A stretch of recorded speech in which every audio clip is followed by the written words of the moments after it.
Good morning, friends. Mark Holmes here, of course, with Cowboy Joe B, as well as Joe Bear in the house. And as always, I want to thank you guys and you ladies for watching, commenting, subscribing, and being part of the Joe B Sports Report. Without you guys and you girls, this literally does not work. So let's get open business. And let's wake up those football gods this morning here. How's everybody doing on this Monday? Oh my goodness, guys, girls, we are here. This is the draft week. Finally, I am so happy because now we're getting the final mock drafts from people. We've gone through all the exercises and everything dealing with the mock drafts. So Cowboys are going for Kyle Pitts and Cowboys are trading up for Kyle Pitts. No, the Cowboys are going for, Patrick Surtain. No, we're going for J.C. Horn. No, we're going to trade back. I'm just sick and tired of all the scenarios. Just let it be what it's going to be. That's all. I'm just, let's see what the Cowboys come up with, because ultimately it's their decision on what they want to do. And it was great because we're ready for our draft show. Well, no, I still got some more work. I still need, I've got 3 monitors out there, and I realize I need a 4th one. See, in front of me, I have 4 right now. And so all 4 of those are different screens that you can set stuff on. And I thought I could get away with 3. I used to only have 2 out there, but I need a 3rd one because I need the Philly. I need to be able to follow Philly on the screen, so that way, something happens or whatever, I can pop that screen right onto the feed so you guys can see what's going on and see Philly literally melt down, because that's literally what it's all about, is seeing Philly 500 lose his damn mind. So I got to run another HDMI cable outside. I get a 4-way splitter for the HDMI. This computer is going to be like, it's like, come on, dude. There's literally 12 monitors hooked up to the system, but it is what it is. It's just going to have to do. It's going to have to do the job, and just get everything set up and just kind of take care of the bugs. So I got to get one more television monitor, and I need to get a bigger one so that way everybody can see all the comments. But anyway, talking with DMV yesterday, we were, it was a Zoom-in call where we had the fans, and of course it was a live stream, so we had a couple hundred people that were watching from there. And one of the questions were, what if we took Michael Gallup and traded him to get some more picks or another player? And that got me thinking about the whole situation, because, see, everybody keeps saying, oh, man, trade Michael Gallup, trade Michael Gallup. First of all, here's the thing you have to ask yourself. When you make a trade, you want to make a trade that's beneficial to you more than the other guy.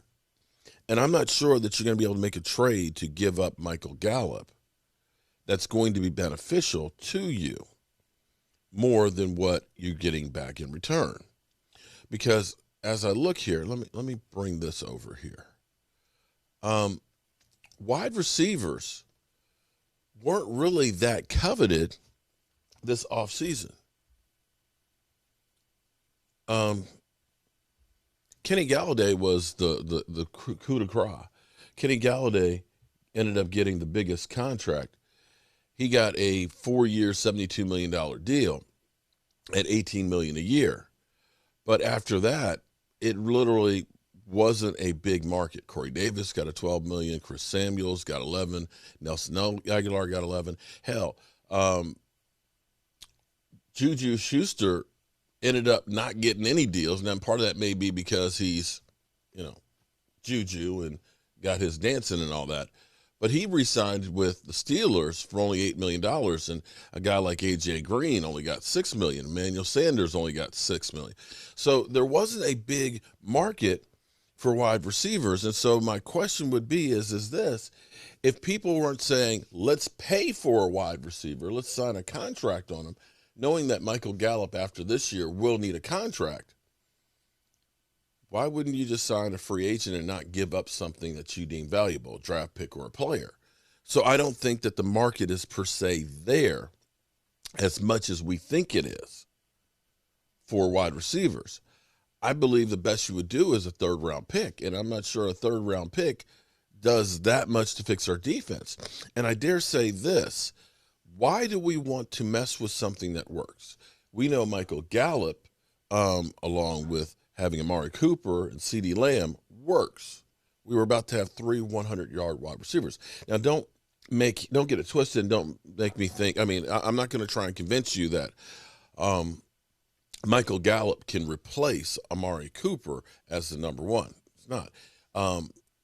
What you have to look at is collectively, because they're all good, they all make each other better. And I dare say that there may be a different plan for the Dallas Cowboys, because here's the thing. When we go through, I'm a numbers guy. Ultimately, you have to look at what you can accomplish with the money that you have. You can't have all-stars, Pro Bowlers across the board. You have to be able to dole out that money. So people say you can't pay Michael Gallup. I understand what you're saying, that, you got Amari Cooper's paid and things. You got Dak Prescott paid. You got, all these people paid, and you can't just go ahead and pay Michael Gallup. You're going to have to let him walk. But I don't think that that's actually the plan, because here's what you have. Let's look at Amari Cooper. Amari Cooper signed a $100 million contract. And of course, you say, oh my God, $100 million contract. You can't do anything with that. Well, actually the Cowboys can, because the way they did Amari Cooper's contract was basically 2 $22 million years on it. After this season, Amari Cooper's deal, if they cut him, it only cost him $6 million. Not that you want to lose $6 million, but in the grand scheme of things, when the Eagles just gave up 32 to get rid of Carson Wentz, that's not a whole lot. The thing that you have to think about Amari Cooper is a tactician. Amari Cooper is a beast. And I'm not recommending that we get rid of anybody. I'm just pointing out what the Cowboys may be looking at as a possibility, as opposed to trading Michael Gallup and going without him this year. You look at it and say, maybe we can keep him and maybe we make a cut elsewhere. So Amari Cooper, when we look at his numbers, let's go down here real quick. Amari Cooper has been outstanding for us, although, Skip will tell you that he disappears in big games and things like that. But when you look at the numbers, 1189, 1114 last year, even without Dak Prescott. 15 yards in 2019, 15.1 yards per game in 2019, 12.1 last year. Incredible numbers, incredible. Not saying that he's not, but you think about $22 million. You think about last year, he ended up having work on his foot. This year, as soon as the season over, he had more work done on his foot, that he has a history of nagging injuries. Okay. The next point is you look at it and say, this is going to be his 9th year in the NFL. He's getting older. So, do you let a younger outside wide receiver in Michael Gallup go? Or do you look at it and say, maybe I let Amari Cooper go and keep Michael Gallup? And I'm not saying take Michael Gallup and make him number one. You look at your progression you have of CeeDee Lamb. CeeDee Lamb becomes your one. Michael Gallup on the outside. And this becomes kind of like the Cowboys of the 90s, where Michael Irvin, Alvin Harper, so to speak. And then basically you're taking Amari Cooper's money and you're investing it in on a younger person. Now, again, I'm not saying that this is what the Cowboys should do, but when you're in the front office and you have to make decisions and I only have so many resources that can go around, more likely you'd rather go ahead and get a younger guy. This would be only his, 3rd year. Sign him to a deal that won't be as big as Amari Cooper's and end up letting Amari Cooper go. Too many times, one of the problems for the Cowboys have been is we've held on to aging players too long. D-Law, I'm sorry, D-Ware, DeMarcus Ware. An argument could have been made that we should have traded him the year before as opposed to just releasing him. Des Bryant.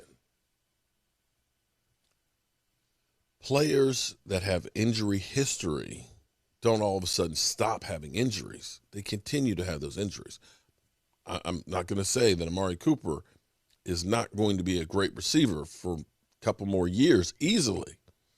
But again, football, old man time is undefeated. And so you start looking and saying, well, Michael Gallup is younger. He's a deep threat. He's a guy who can play on the outside. Amari Cooper is the dirty work guy, the guy that draws those double teams, but he's getting older. Just pointing out one of the ways and one of the thought processes you have to be in an organization. And for us as fans, we look at Amari Cooper and we say, oh, there's no way in the world. Let Michael Gallup walk. Well, take a look at this. I want you to look real hard at the yards per completion that he's getting. 2018, 15.4. 2019, 16.8. 2020, 14.3 with ass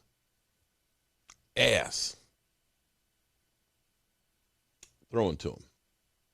Now, he does need to work on his drops because he does have quite a few drops. But you don't just give away somebody like that and say, no, especially when it's a down market for wide receivers. So that's all I got for you on that one, guys. Again, this is just my thoughts in here and trying to give you both sides of the equation. People will say, let that guy go and draft Kyle Pitts and, everything's going to be beautiful. Well, just think about the whole picture before you make a decision on anything. But as always, friends, our coach here, and as always, I want to thank you all for watching, commenting, subscribing, and being part of the Joe Boost